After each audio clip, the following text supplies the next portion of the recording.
Hi guys, this is Amir, your host for the day, and I would like to welcome you for this panel discussion where we're going to discuss about branding during the new normal, how brands should adapt going forward.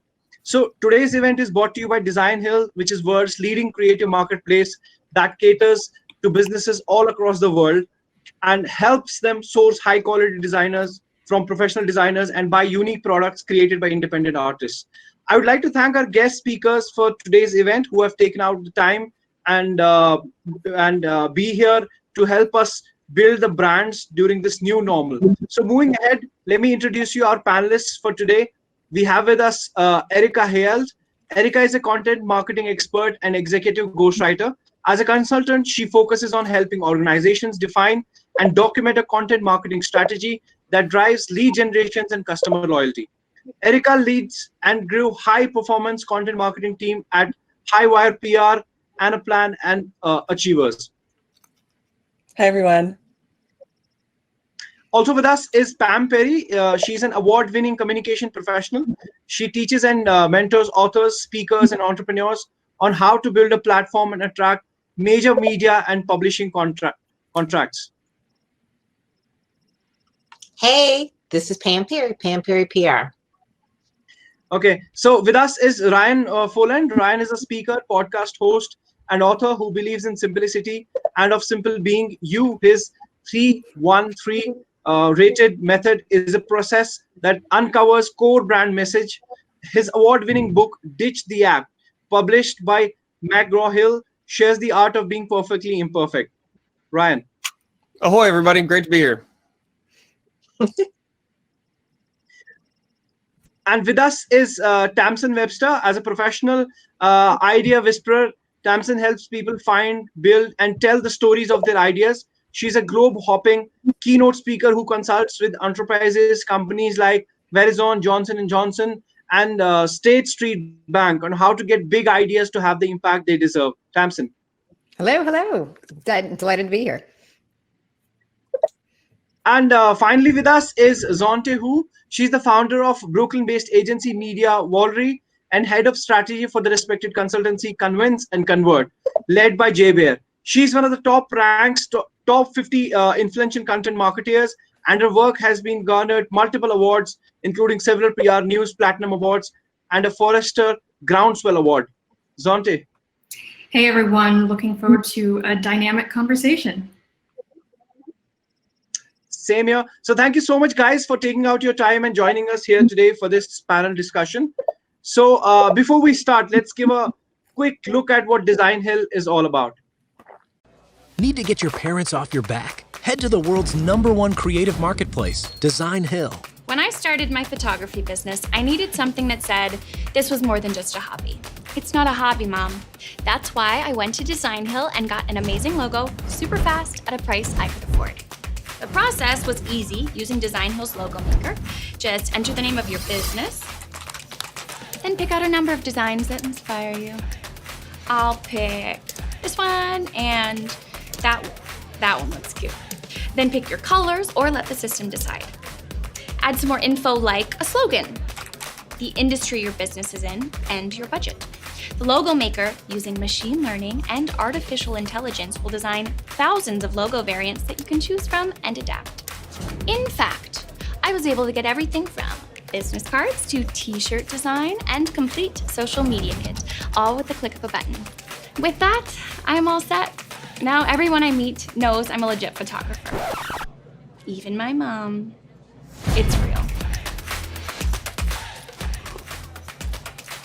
That's decaf. Let the world know it's real and build your brand with Designhill. Looking to bring your branding out of the 80s? Head to the world's #1 creative marketplace, Designhill. When I wanted to grow my parents' restaurant business, I knew we needed a better logo than the one my Uncle Sonny drew back in the 1980s. That's why I went to Designhill and got an incredible logo and brand identity that met all my needs within my small budget. The process was easy. I just went to Designhill's marketplace to choose from one of their incredible professional designers. Find one you like based on their style. Oh, this one looks interesting. Check the ratings and reviews to see how other people like their work. Oh, seems like he's worked at restaurants before. Then add some information about your business. Do you have a slogan? Where's the logo gonna appear?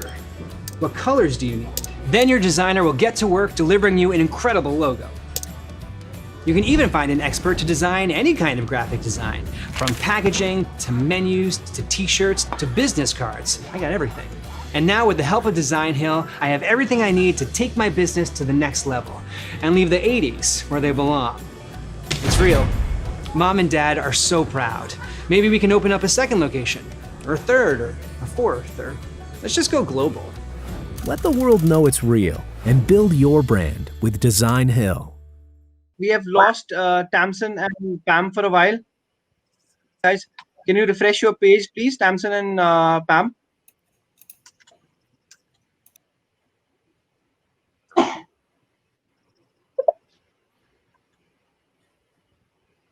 Okay, I'm sure they'll be back with us. So let me start with Ryan. So Ryan, how has COVID-19 impacted overall branding strategy for companies? I mean, what action should brands take amidst an economic crisis? Well, I think there's no denying that the impact is far-reaching and deep-diving. I think that it's really an opportunity to rethink how you interact with your customers, especially if you're brick and mortar or used to regular face-to-face interactions. I think from an action standpoint, I think that creating more content, but I want to preface that more is not necessarily quantity more, it's more quality content. I think right now there's a flood of content marketing, and really in this not only economic crisis, but in civil unrest, it's really important that you're not tone deaf. So really, I think it's going to give us a new prism in which to look at our marketing efforts and our personal branding efforts. I think that for a long time, companies have pushed back on the idea of empowering their employees to build their own personal brands. It's been more of a traditional professional development. But I really think that this is going to give companies an opportunity to step up how they treat their employees, essentially as customers, which can turn into de facto brand ambassadors. So again, I think it's all about the content, but it's not about more content. It's about more content that's targeted, that's high value, that's not just creating something for the sake of adding to the noise. Okay, that sounds wonderful. So Erika, let me take this question to you. Usually the belief is that brands are built offline, and now everything going digital and people taking the progressive steps towards taking their business digital and e-commerce developing up. How do you think, brands should develop that loyalty through an online medium? Well, I think what's actually really nice is, brands that had previously looked at social as being more of a broadcast medium are figuring out pretty quickly that, you need to have that two-way engagement to actually put that social into social media. Because if you don't, especially right now, if you're just pushing a bunch of content at your audience, those are the brands that are getting a lot of negative feedback. Because if you're not actually engaging in dialogue through that channel, that's when you look like an idiot. That's when people are like, this is a bunch of baloney. They say that they care. They say that they want diversity of opinion, yet look at their Facebook page where they've never replied to anyone's comment ever. So, it's been a really great opportunity for, I think, for social media managers and people who've really been pushing brands to be more engaged, to have two-way dialogue. It's been such a great opportunity to say, see, we told you, and now we have to. So, that's, I guess, one of the positives to me that's really kind of come out of the last 4 months or so. Sure. Zontee, I really want to ask you this question because I have really, I'm a real admirer of Jay Baer's, and I've read his book about talk triggers and how they really help. And how do you think, that brands should develop talk triggers through a digital medium? I mean, how can they get people to remember them after having a digital experience through them buying their products and services? Yeah, absolutely. The idea of a talk trigger is that it is something that is so memorable that at least a third of your audience would engage with conversation around whatever that item is, right? So the examples that Jay shares in his book include DoubleTree hotels, where they give you a cookie at the welcome desk. It makes you feel really welcome. It's something that, you know, no one else is offering. In a digital environment, that's still something that we can recreate. And the idea here is that we find those talk triggers around different areas, whether that's generosity or speed or service, and go above and beyond in a way that really makes the audience feel like they're getting an extreme amount of value, and that value really aligns with your brand's core beliefs. And that way, when someone is talking about it, they really are describing the experience that they're going to get from your brand. Great point. Oh, I can't hear you. Oh, you're muted, I think. Sorry? You were muted, so we couldn't hear you. Yeah, can you hear me fine? Yep, I Yes. can now. Yep. Okay. So I'm taking this question over to you that, you know, this whole pandemic situation taking over, that how do you suggest small businesses to develop their brands? You know, they don't have too many resources to develop a website and then spend a huge lot of money online, and they don't have expertise basically to develop a brand online. They used to do it through traditional means by meeting customers, giving them rich experience, and building brands through those means. So how do you specifically suggest small businesses to build brands? I missed which of us you were addressing that to, actually. I'm sorry. Did anyone else catch that? I was asking that to you, Tamsen. Oh, okay. I'm Yeah. like, oh, okay. Well, actually, I want to build on two great points that both Zontee and Erika made, which is, I mean, what I hear and what they say is that really, when it comes down to it, a brand isn't just what you say. In fact, more importantly, it's what you do. And I think that's where we oftentimes get brands mixed up a little bit. I think companies really focus so much on, well, what do we say in order to appear relevant? What do we say in order to get people to act? What do we say in order to get people to think what we want them to think about us? But ultimately, it really comes down to, what does the brand do day in, day out? How do they serve their clients and customers? How do they conduct their business? How do they follow up? How do they find new ways to do things? And to me, focusing on how you do what you do is something that a company, a business of any size can really set apart, is a place where they can really set themselves apart. So fundamentally, I don't think the rules are much different from a small business to a large business. We're really just talking about the resources available. And frankly, I think sometimes the additional resources blind brands to the fact that it really just comes down to, what is it that they can do that sets themselves apart? And so what I would suggest to any small business is focus on that. Focus on, why do you do what you do the way that you do it? That's where you can really work to set your brand apart.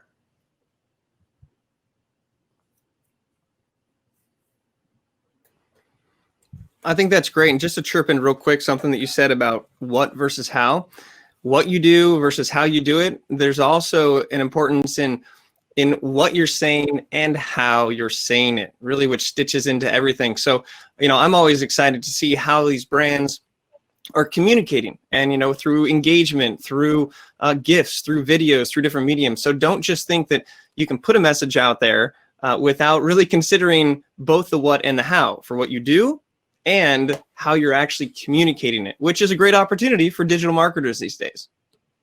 Absolutely. That's correct, Ryan. And Erika, let me ask you this. You know, I'm sure you would agree with me that, you know, because of this whole situation developing up, that, you know, we have lost a couple of touch points with the client through which we used to build our brand and give them rich experience. So how do you suggest businesses to double on the efforts that they're already doing through the digital medium, or providing some certain free services, or really reaching out to the customers, you know, giving them discounts, and, you know, really asking them to try out their services again and give them opportunity to serve them? Well, you know, I think it's about figuring out, how can you really give them value even if you can't see them in person, or even if your supply chain is broken and you can't get your product. And a really good example of this is Bread Seriously, which is this amazing San Francisco gluten-free sourdough bread, because I have a wheat allergy, so I love them to pieces. I buy their bread whenever I can get it. Well, during the pandemic, you know, they're based in San Francisco. They were not making bread. They were not shipping it out. And you know what they did? They gave away their secret sauce. They literally did videos where they showed everyone how to make a sourdough starter from scratch and then their own process for making their bread. So they literally gave away their intellectual property to all of their brand fans so that even though we couldn't buy bread from them right now, that we could make that bread at home instead of sitting around being sad that we couldn't eat any bread. If you're somebody who can't eat wheat, frequently you're like, oh, great, there's nothing at the store that I can buy.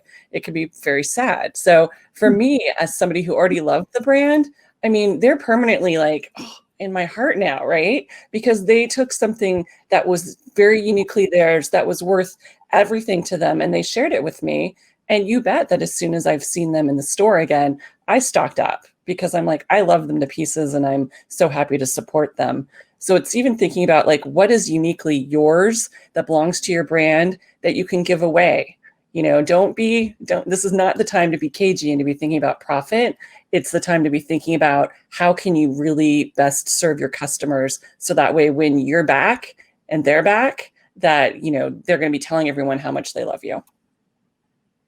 Great. So Pam, would you like to add to that? Well, I think within the United States, there's been like a lot of Black Lives Matter movement. And so a lot of brands, and I have been following a lot of different brands and getting emails where they were saying, how can they add to this conversation? I got an email from Active Campaign that really put out a statement about Black Lives Matter. I've got from different podcasters just saying that they're doing a podcast. They're white and they want to know how they can add value to the Black community for Black Lives Matter. So I was, you know, being a child of the 60s, just really amazed of the amount of marketers that really embrace this message. Yesterday was Blackout Tuesday, and yesterday on CNN, they were even talking about Blackout Tuesday, how you would just buy from Black businesses. So just to knowing that different brands are involved in the conversations that are relevant today, you know, where you see the different protests that are going around into the different, not just United States, but probably other countries as well, where they're holding the Black Lives Matter, but now brands are asking, how can we be involved in this? And they're asking their community how to really be involved in that. And I just thought that their stock just went up, in my opinion, just like they are on top of it. And I love them for that. So it shows the relevancy, the caring, the wanting to have community, and really caring about the whole situation that happened with George Floyd. Besides everybody coming out of the pandemic and COVID-19 and being sheltered in place, and then seeing the marches on the streets, and then having brands saying, how can we add to that? I just think that was, wasn't really necessarily like marketing, but it was just brilliant in terms of caring. And so their stock went up. Those brands being human, right? And not just being legally considered to be a human from a rights standpoint, but actually using their voice, because that's what's about being human, right? Is you have a voice and you have the ability to use it. And we're finally seeing brands embracing that part of the being considered a human, which is awesome, right? It's also interesting to see which ones were doing it that seemingly from lip service. Like this was the first time we ever heard from some brands around all of this. And there's some brands where like Ben and Jerry's, where it was completely consistent with everything you had ever known about Ben and Jerry's up until the point where they put that out. And to me, that really comes down back to what we were saying before. This is really about not only what can you do as a brand, but remember that people pay attention to your brand over time. So what do you consistently do?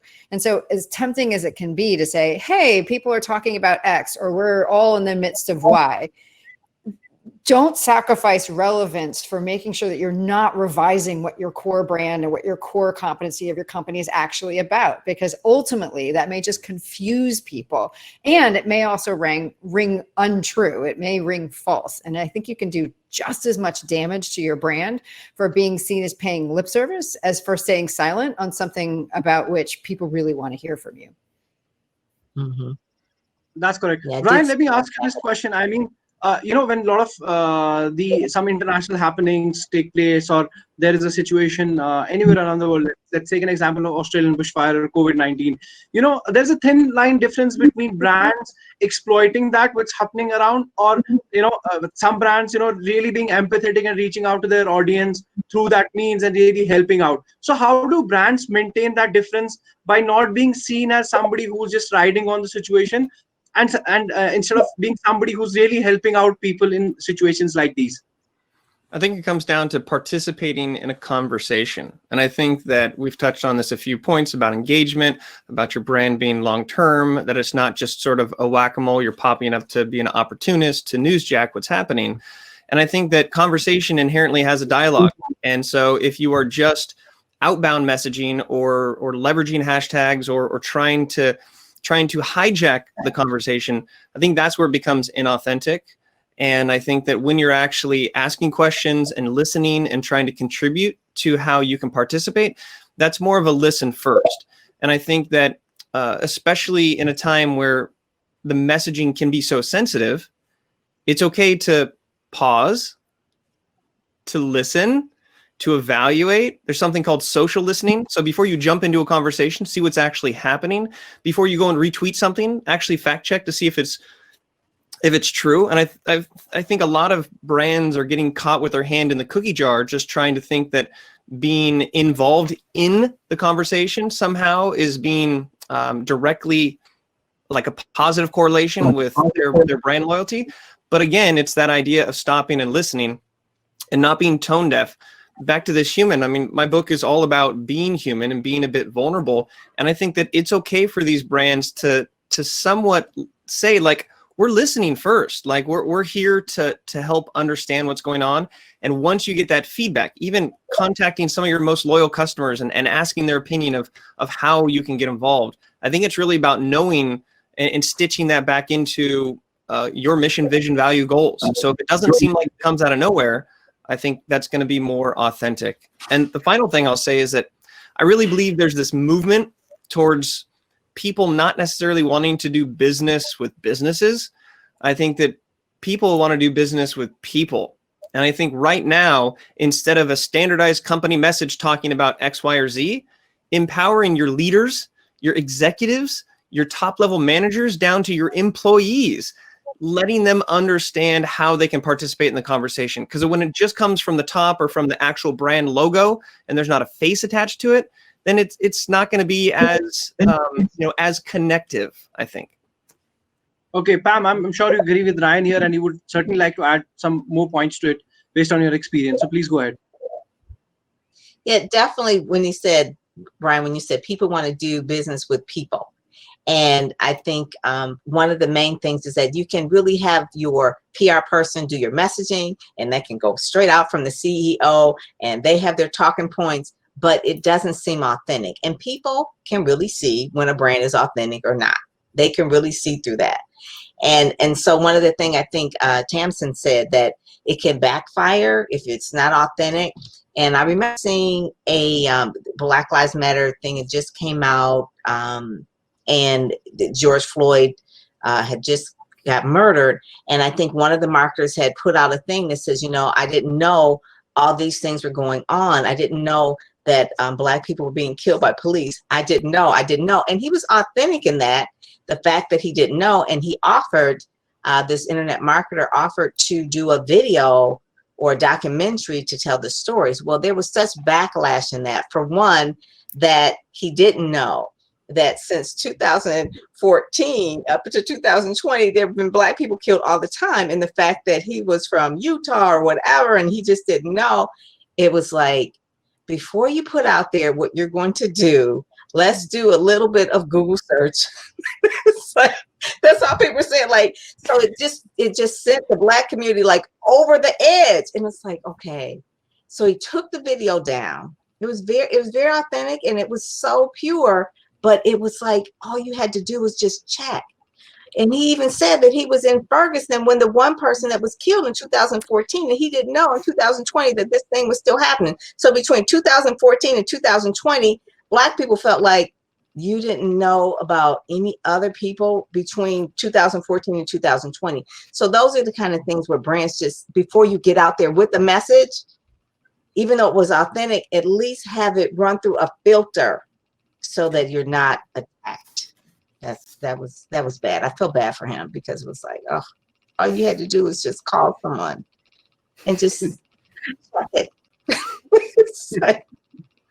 So yeah, So even though it was Zontee, authentic, you could still be take this to you.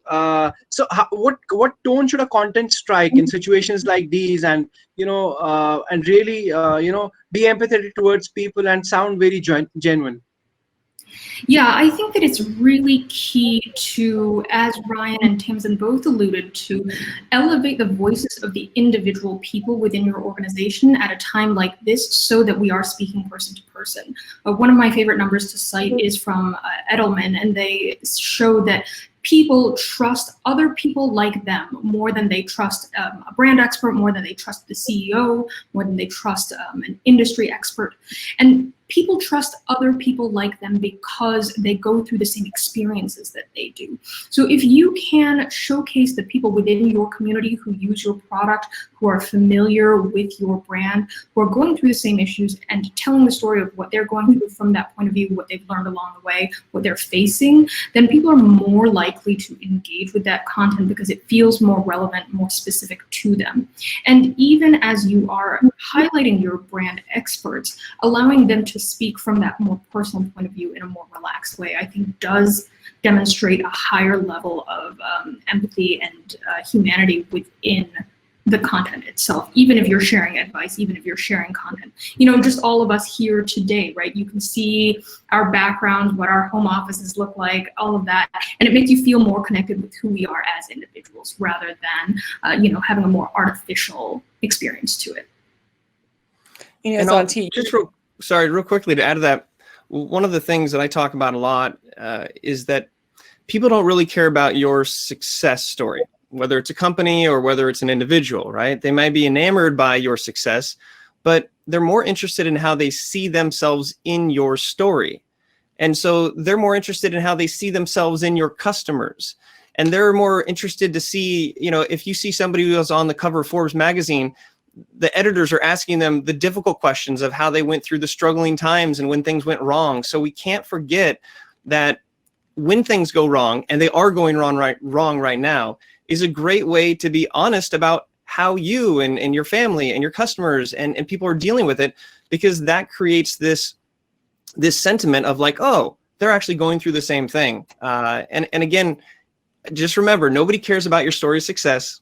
They care about how they see themselves in your story. So from a digital marketing in this age, it's okay to be a little vulnerable and allow your customers to see themselves in each other. I just wanted to add that, I was kind of laughing when Zontee was talking about the importance of having folks, letting them use their real voice, because I will tell you that I had a situation where I had a fantastic EU customer that we were doing an interview with. We flew a videographer out to talk with her. We were so excited about it, but the local sales manager had certain things he wanted her to say, and he drilled into her what he wanted her to say, and it was a waste of $5,000. Could not use anything at all from it because it was fake. It wasn't real. She was uncomfortable, visibly uncomfortable, trying to, spit back, some sales talking points. It was so horrible. So that's the thing, is that, people can pick up, very quickly when somebody is saying something that they don't believe, that somebody has coached them on. So don't even try to do that, because people are smart. We're smart consumers, and you're not going to fool anybody. You're just going to look like a jerk or a bully. And I don't think anybody wants to be looking like that publicly these days, for sure. Sure. So Tamsen, I want to ask you this question that, all the big brands and the brands which are really developed and which are all across the world, they understand this concept of brand equity. I mean, how can an entrepreneur or a small scale business really get into this concept and really develop it over the period of time when they're really juggling with a lot of things at hand and, really trying to make ends meet initially when they start their business? So how should they focus on brand equity going forward in the long run? Well, I think a lot of it starts with understanding combining a little bit of what I had said earlier with something that Ryan just said, which is, you really need to understand, not just what you do and who you do it for, but why you do it the way that you do. So we've talked a lot about how a brand really arises from your actions. But I think something that an entrepreneur and a small business can do is really focus on what is driving their actions in the first place. That doesn't come from the brand. The brand is something that happens after you do what you do. But what are the founding principles of what you're doing that really guide how you work? Now, to build on what Ryan was saying with this, talking about the story, I mean, all companies really do have a story. And in fact, they have a very specific kind of story that's the kind of story that you can involve your customers in. And that's something that's called a narrative.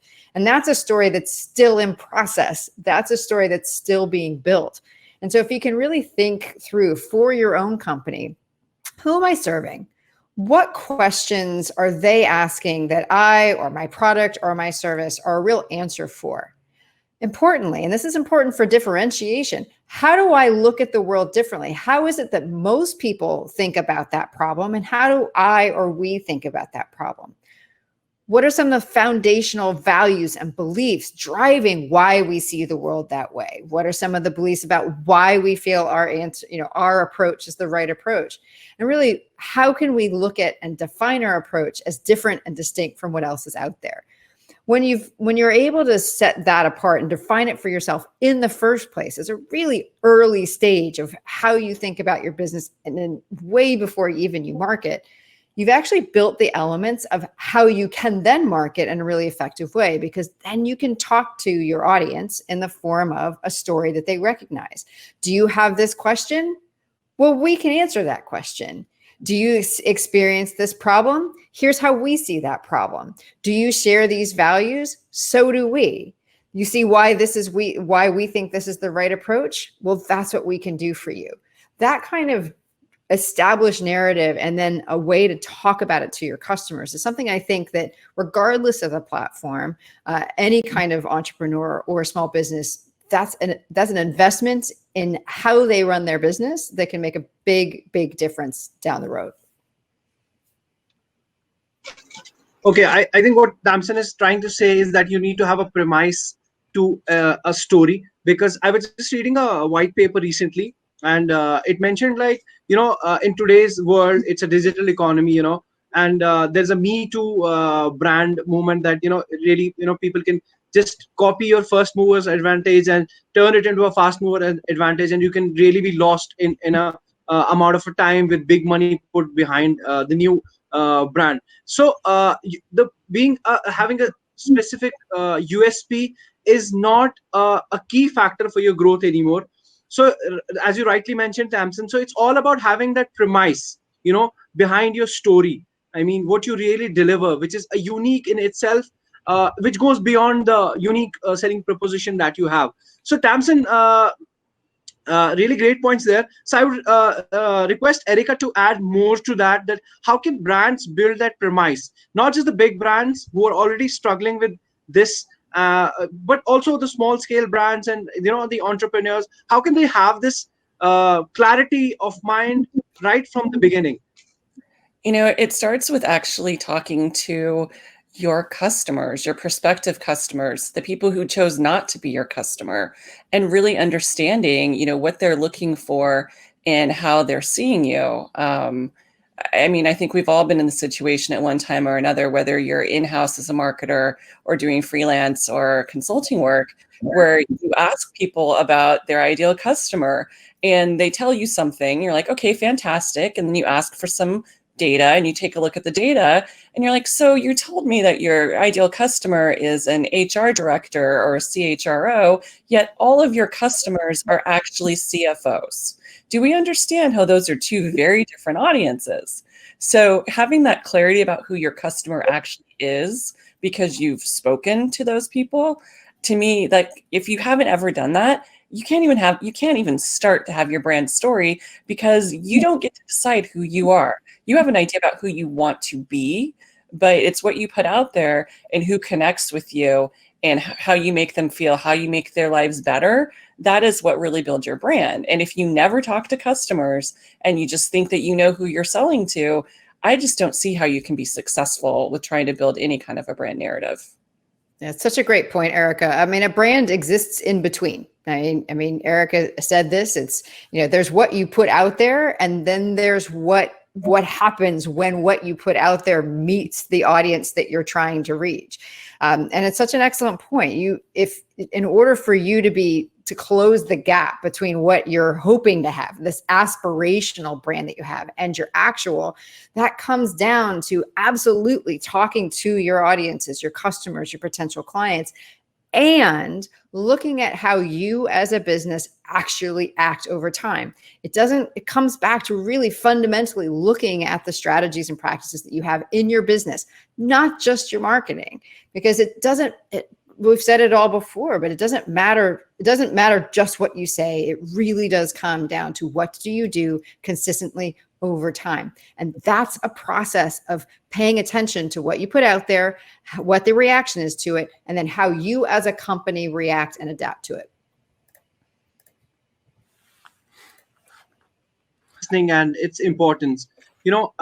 How do you think that brands should explore the social channels more and all these social platforms, since a lot of people are in lockdown, and lockdowns are really opening up all across the world, but still people have got hooked to social medias. How can they use the social platforms to really help their brand get the initial traction and really get people hooked towards buying their services and products? Who's that to?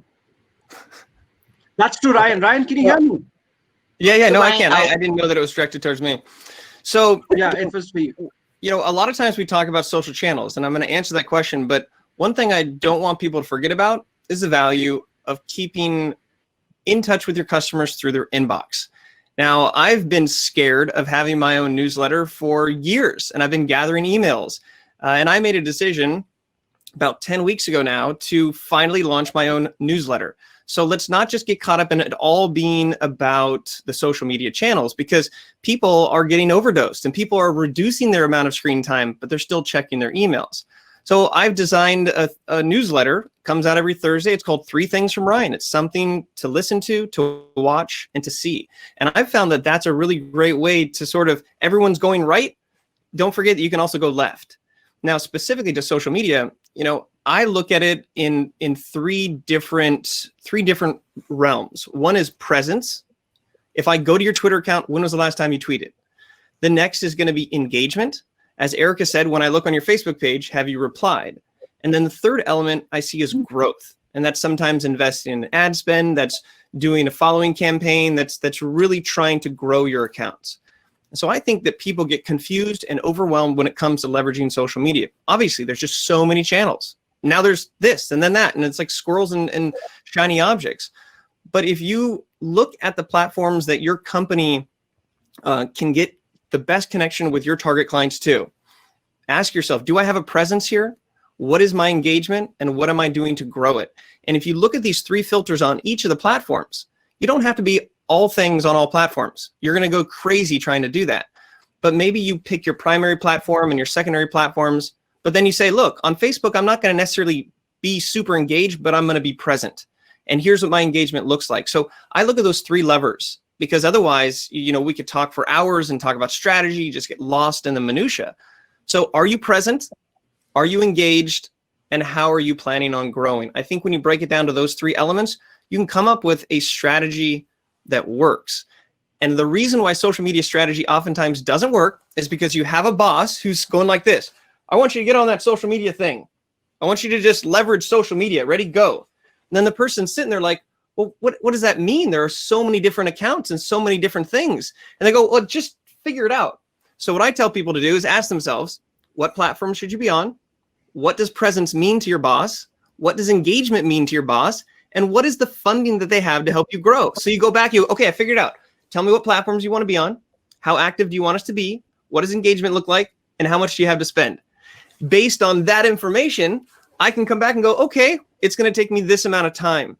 But the mismanaged expectations of a manager saying, I saw this Designhill webinar, let's get on social media, it just creates a recipe for disaster because you're going to burn out your employees with low to no guidance, just maybe hiring a millennial to figure it out, but that doesn't work. Come up with a plan and then work the plan. And Ryan, you said something that was so important, because the worst thing that I see is people who say, we need to up our engagement on social media. And the social media manager says, I'm so excited. I can't wait to do it. How much time from my week, can I cut towards it? And they're like, well, like 10 or 15 minutes a day, right? And then the social media manager goes, oh, I need to find a new job. I've got this thing called time management for managers managing social media. And what it does is it brings the leaders and the social media managers together. You get the goals, and then you get the practicality of how much time it will take.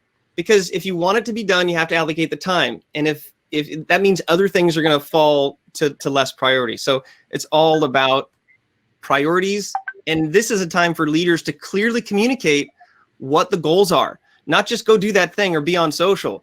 What does that mean? Specify your directions, essentially. That's correct. So before I take questions from the audience, I really want to ask this question to Zontee, that, really building on what Ryan just mentioned, I see a lot of brands just post the same content on every platform without understanding the platform itself and what kind of audience they have. So since you're a content marketing strategist, what do you have to suggest to brands that, how do they explore the unique platforms and really develop content according to that and the audience that are there on these kind of platforms? I love this question. As Ryan was saying, the goals are so important to figuring out how you are going to use your different social media channels. The question that I always ask my clients is, to what end? To what end are we going to use Twitter or LinkedIn or Facebook or TikTok, right? And once you understand what it is that you're going to do and treat as the goal off of a particular platform, then you decide what is the appropriate content for that platform. So how your content is optimized for those channels really matters for engagement, right? On Instagram, it is going to be more valuable to tell stories through carousels. On LinkedIn, it is going to be better if you can do both LinkedIn Lives and video content in addition to long-form written content. On Facebook, you're going to have links that go out, but you also need to think about how you can engage people through video content there. So every platform has specific content that is going to resonate more with that audience, and that the platform itself is actually investing in, trying to get you to use more. So you have to take whatever that topic is that you are sharing out into these platforms and adapt it to that space. So let's say that you have a great B2B report that you want to share to your audience.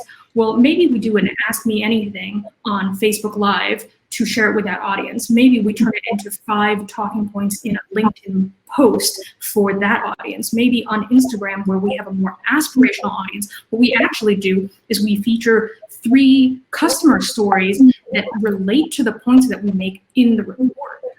What resonates with the audience is going to be different on all those channels, and what's going to matter to them, what they want to engage with, is going to be different. So I think that is why it's really important to understand what are those goals and what do you want people to do about the content that you are showing them.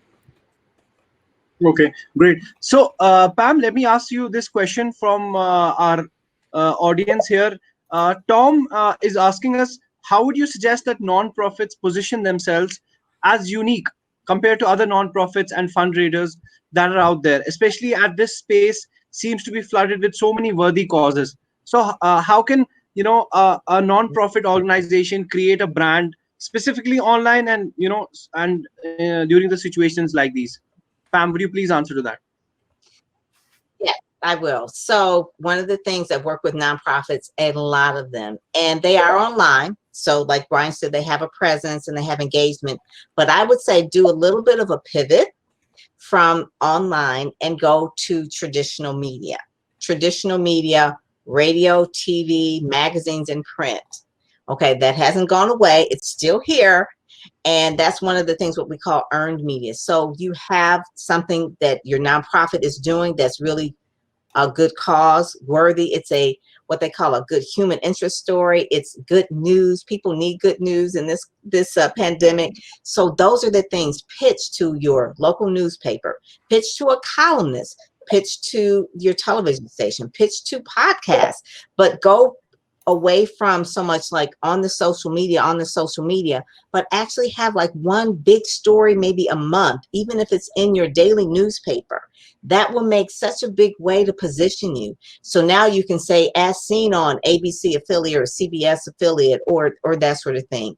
That is one of the main things that will make you just stand out. Your brand has earned media, shared media, there's paid media, but look for the earned media from really doing that in terms of a press release and actually pitching a story, an actual story. You'll be surprised, especially television, how they will tell your story, and it has such a validation to your audience. So I would say that, because anybody can post on social media, but when you have it vetted by the media, by a journalist, it really would go a longer way.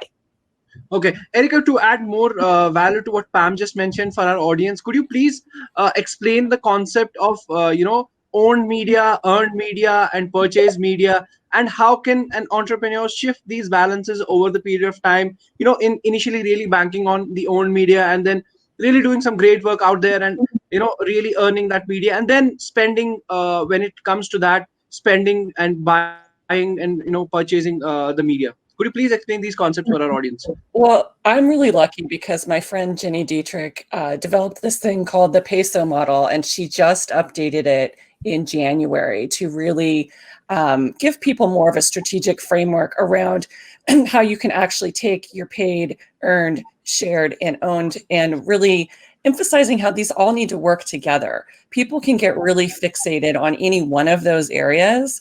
And if you're spending all of your time on your owned channels, or all of it on, getting people to share your content, if you're focused too much in any one of those areas and neglecting the other three, you are not going to be successful. So this is like an easy question to answer, because people need to go to spinsucks.com and just start reading everything that Jenny has written about the Peso Model 2.0. And she has even this beautiful visual that you can print it out, you can put it on your wall, and you can look at it. And every time you're doing a campaign, you think about, okay, here's my topic up here. How can I hit each of these channels? What are the different sub channels? What are the different tactics I can use, so that I'm not just talking about something that's really important to me on Twitter? I'm talking about it on Twitter. I'm getting placements in magazines over here. I'm making sure that we have a whole section on our blog, that you're doing everything, because we all have different things we love. I'm a reader. I read really fast. And if I have an option to, for instance, read a transcript of your video or watch your video, unless your video has adorable kittens in it, I want to read that transcript. So, I love it because, Jenny's model just really reminds us that there's a whole world of communication out there, and you've got to integrate it. So that was an easy question. I love it. Thank you. If I can add just real quick a concept. It's intimidating to get media, but I have a concept I talk about in my book called success stacking. And in a basic, don't try to get on the cover of Forbes magazine right away. Okay. The idea here is that you're building blocks. So maybe it's a low level blog of somebody in your industry, and then maybe use that to talk to somebody who has a medium-sized blog, and then maybe use that to try to pitch yourself to a podcast, a low-level podcast, and then maybe you build that, and you get this sort of snowball effect, and you stack the successes. So don't just go after ABC News right away or CNN. Like nobody wants to take a chance on somebody who hasn't been covered. So start small and build up these. Sometimes they can be paid opportunities, sometimes they're earned, but I just want to say start small and baby step your way to do it. It's part of a process. Okay. So Sharon Roper, we have already answered your question. You can watch this entire webinar on our official YouTube channel, and you can really refer back to the answer that we have already mentioned here for your question. So taking the question from Stang Dure, I'll ask this question to Tamsen. Tamsen, the question is, do you see it happening in the future that brands striking that empathetic message in their entire brand campaigns, given the situation that we are currently under, and how brands have really coped up in scenarios like these? Do you see this going forward as brands being more empathetic towards their buyers and the prospective buyers? I think where it suits the brand, absolutely. I think there are, I think really what the larger point is to understand that I think what we're quickly leaving behind is the idea that either brands or their clients are monolithic, that they are about one thing, or that we can just say, you are like this, because people aren't like that. So for instance, there are certain brands that empathy and being really connected to social movements, at least here in the US, come immediately to mind. We mentioned Ben & Jerry's is one of them. Patagonia would be another US brand that's very, very tied into these specific movements around climate and climate change, for instance. But there's other brands that is not part of their brand. And if they started to do it, we wouldn't believe them. I mean, the first one that comes to mind is a US airline, United Airlines. This is not, even though their tagline is "Fly the Friendly Skies," anyone who has flown United would know that is not true. And so this is what I'm saying. And honestly, I think that's okay, because the people who fly United all the time, the shareholders of United, are completely okay with United's brand as it is. And so I think really what we're going to see more and more is a greater signaling between brand and intended audience, so that brands are willing to draw sharper lines, take bolder stands, so that it's much clearer to their audiences, that for that audience to recognize and say, you know what, that brand's for me because I agree with what they say, and that brand is not for me because I do not agree with what they say. I think that's really that may be my wishful thinking, but what I'd love to see is that that's actually what comes out of this, is that there's a much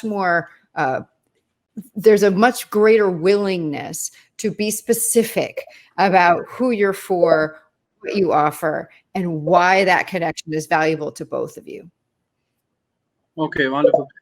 So Pam, let me ask this question to you that, initially brands spend a lot of their resources and expertise on building that brand, but they don't really know how to track the key performance indexes and what should be the right matrices to, track that performance of brand. And they nearly give up building on that concept and really believe on the transactional part of the business happening. So what do you have to say to those brands? What kind of metrics should they follow to track the performance of their brands initially, and why they should not lose hope initially developing and spending their resources on branding?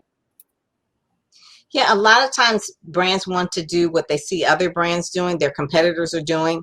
They want to be on social media. They see someone else social media. They want to do a podcast because they see someone else podcast. They want to do a blog, do a corporate blog. They want to do TikTok because they see someone else doing a TikTok. But what really matters is, like, it goes back to, what is your audience? Who is your target audience? What will they respond to? And what will they buy? Because all of this is like part of the marketing process. So you look at, are they buying? Are they responding? Are they sharing the experience that they're getting with you? So you can have the best PR, even if you go on and you're on CNN every other month. But if people aren't going to buy into what you're saying, then what good is it? And I always tell people, I said, what is your goal for doing social media? What is your goal for doing PR? What is your goal? And it's like, I want to get out there. I want to be known. Known as what? I mean, so they know you. So are they buying? So the whole point of it is, you're in business. It's a cycle. It's a buying cycle. So how does that fit in with your overall strategy for your sales? And that's the key performance index that you really need to look at. Is it working? Because you can spend so much money on doing a video. So say a video series for YouTube, but then you don't have a good call to action, or it's just interesting. People like it and they're watching it and they're viewing it, but it doesn't work. It's not converting. I hear people, a lot of my clients are like, I want to be on a TED Talk. I want to do a TED Talk. It's like, why? Why do you want to do a TED Talk? I want to go viral. Okay, so you want to go viral. So what is that going to do for you? So part of it is like, what is that going to do for you? What is it going to do for your business? What is that going to do? So just knowing like what it is at the very end, what do you want to happen? And then work backwards. Don't just do what other people are doing just because you see that's current. Like someone said to me, I heard someone say, well, what's your favorite social media app? And they said TikTok. I'm thinking like, I know your business. TikTok is not where your audience is hanging out, okay? And neither is IG. I'm thinking like you really need to be in this particular place because that's where your audience is that is going to buy, not what's hot. What's hot is not necessarily going to be for you. So people have to understand that because there's so many different tools. Webinars are really good if you have something serious you want to deliver, but maybe it's not for fashion. Okay, so you just have to look at what is going to work for your business strategy. What is it going to move the needle for your business? And I'll say that I've had 4 TEDx talks and none of them have gone viral yet. So, but they can be used as brand builders. But I love that concept of really thinking through what you're doing and how it really approaches something that ties to value for you and your customers. Great point. Yes. Well, and as a TEDx executive producer and an idea strategist for one of 10 of the only 10 legacy events, I can probably tell you why a lot of those ideas don't go viral. But ultimately, it comes back down to a lot of what we've already talked about. First and foremost, what you put out there has to be relevant to a very specific audience. It needs to be remarkable. It's got to be different from what other people are saying too. And critically, and I think a lot of brands miss this, it has to be resilient. The case that you make for it has to stand up to people trying to talk themselves out of why you are the answer for them, which they constantly do. That really is, I think, what it comes down to. It's that, yes, we can talk about channels. Yes, we can talk about tactics. But if what you've got flowing through those channels doesn't make sense to people and doesn't stand out, then don't waste your time. Figure out the core message first and then worry about how you're going to get it out there. Here. Okay. So, Erika, would you please help our friend Ryan and a lot of businesses here who really want to go viral with their content? Because more often than the content going viral, I think this concept has gone viral that, having that viral content, and really for the small brands, who don't want to spend too much on the money and who just want to ride on the core of their message. Like Tamsen mentioned, that really focus on the message part of it. So would you have to add more to it, and how can brands go viral through their content marketing strategies and overall brand experience that they share with their customers? I'm with Pam. So many times you have folks who are like, we need to be on the front page of the Wall Street Journal, and I want to feature in my local business journal. Well, do any of your customers read either of those two things?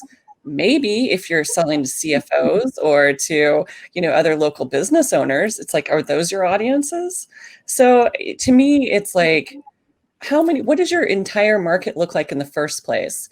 If you're selling to a market of 2,500 people, going viral for you is 2,500 people looking at your video that are the right 2,500 people.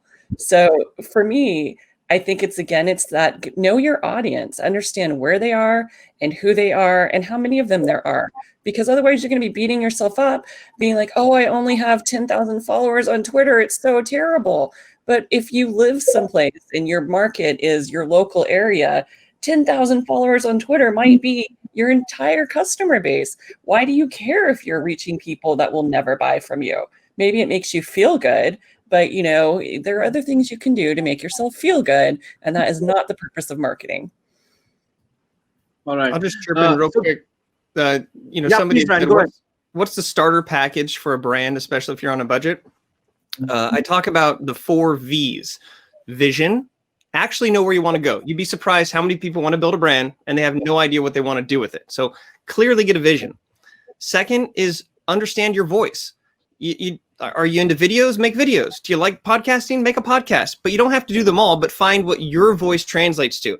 Because if you choose to do videos and you don't like doing videos, you may build a brand, but you'll be miserable. So you have your vision and then your voice, and then it's all about creating volume. Instead of creating 10 different blog posts, create one blog post that you can syndicate 10 different ways and chop it up into little bits. And then finally is the validation. And this is earning media by success stacking and getting people to see that you have experience that creates your expertise. People don't hire you for your expertise. They hire you for your experience. Okay. Everybody can become a guru, but if you want to start building a brand, start sharing your experiences, your stories, the things that have made you who you are, and solidify your beliefs. So there's no hack to it. It's a process. Find your vision, create and identify your voice, then create volume with your content, and then actually try to get validation so people say this person is worth checking out. All done on guys. Okay. So Ryan, as much as you would and me and everybody else and our audience would like to listen to more of this conversation, but we have reached the end of the time schedule that we had for this conversation. So thank you so much, guys, for being here today with us. Erika, Pam, Ryan, Tamsen, and Zontee, thank you so much for being here. So Erika, if you have anything to say to the audience, please go ahead. Sure. I hope to see some of you at Content Chat on Twitter. We're Mondays at 12 noon Pacific, 3 p.m. Eastern, and we're always talking about topics like this. And it's a great way to hear from other people just like you and how they're tackling some of these challenges. So I hope to see you there. Ryan.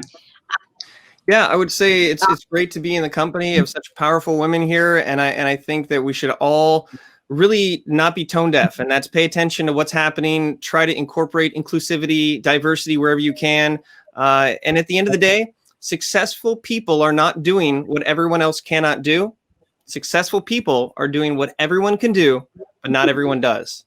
And that means don't look for the hack, put in the work. And you can find me at ryan.online. That's a good starting point. I live on Twitter and I'm not on Facebook, even though it seems like it. I will not reply. All right, Tamsen, please go ahead. Sure. So I loved being part of this conversation today. Thanks so much to the fellow panelists. I mean, really, as you could probably tell, my bias is very strongly about making sure you've got your message right first. That's the piece. And the message doesn't come down to what you wish you were. It comes down to how to articulate powerfully what you already are. I'm a very strong believer that no matter the size of the brand, what got you here will get you to where you want to be. And that's always the strongest place to start. So if you're curious about where to find me, I'm at tamsenwebster.com. If you want to test your own message, I'm going to pop up an assessment that you can use to kind of test and see how strong your message is, how ready it is to go build out and turn into the brand that you're looking for. But thanks again, everyone, for being here. All right. So Pam, can you hear me? I think we might have lost Pam. Yeah, so we've lost her, so we'll drop her. Looks like she's coming back. There she is. She's back. She's back. All right. Just want to say goodbye. Just really enjoyed being on the panel with all you guys. Like you know, PR is like my bias. I always try to get people to understand like why they want PR. Once you have decided that, you can go to pamperrypr.com. I give you a 5-part audio course on how to really get PR and how to really use it, how to get it, and how to use it and leverage to build your brand. So pamperrypr.com, sign up free, get the 5-part audio course on how to use PR. All right. Thank you so much, guys. This was fun, and we really added value through our conversation here, and we really touched a lot of different issues brands are facing currently and in future going forward, and really some fundamental things also we discussed here in this webinar. I'm sure people are going to love it on our YouTube channel and on our digital and social platforms where we're going to promote it extensively. So guys, we have come to the end of it. So if you want to register for our next webinar, which is coming, I'm just dropping the link of registration here in chat section. You can just go ahead and register there. It's about how to restart business operations and drive growth in the new normal. It's going to be on 15th of July, a digital marketing session. After that is going to be on 22nd of July. So please go ahead and register for that, and do check out designhill.com/events for furthermore events which are coming up this month and for the months to come. And you can also log into designhill.com and check all the creative services that our company offers. And if you have some suggestions about the topics and the speakers you want us to host on our channel, you can go into our LinkedIn page and you can drop us a suggestion there about speakers and topics you want us to cover. My colleague here is going to drop the link of our LinkedIn page, so you can just right away go there. And for people who are just asking us where they can watch this entire session, and a lot of the webinars that we have already done, you can go to our YouTube channel and you can watch all these sessions there. I'm dropping the link of an official YouTube channel in the chat section. You can just go and subscribe, and you will get to listen to and watch all these wonderful speakers talk about different issues that small businesses and the brands are facing over the period of time and who have already faced, and how some brands have pivoted through examples, so that you can take inspiration from them and really help them help your businesses grow through these examples. So on that note, I would like to say bye-bye to everyone who joined us here today, and thank you so much for your speakers again. So thank you, guys. Looking to get your boss to remember your name? Head to the world's #1 creative marketplace, Designhill. When my company promoted me to head up our latest real estate development project, I was excited, then anxious, then petrified. How was I going to hire the team, get the designs completed, and design beautiful presentation materials on our lean budget while impressing my bosses, some of whom are still learning my name? Good job, Mitch. My name's Lawrence. That's why I went to Designhill and got the design help I needed that fit within my company's brand guidelines. The process was simple. Designhill's design contest ensured I'd get a ton of results I'd love. Start by picking a number of designs that inspire you. This one's good, and that one. This one speaks to me. Then share some information about the project. Lastly, pick a package that fits your budget. Do you just want a logo, or do you want it all? Then, boom. I got more than 60 custom design options to choose from, as well as all the other graphic design assets I wanted. And it's all backed by Designhill's 100% money-back guarantee. If I don't find a design I like, I get my money back. You can't lose. Now I have what I need to make a splash at my meetings, with everything from business cards, pamphlets, posters, and more. It's real. Let the world know it's real and build your brand with Designhill.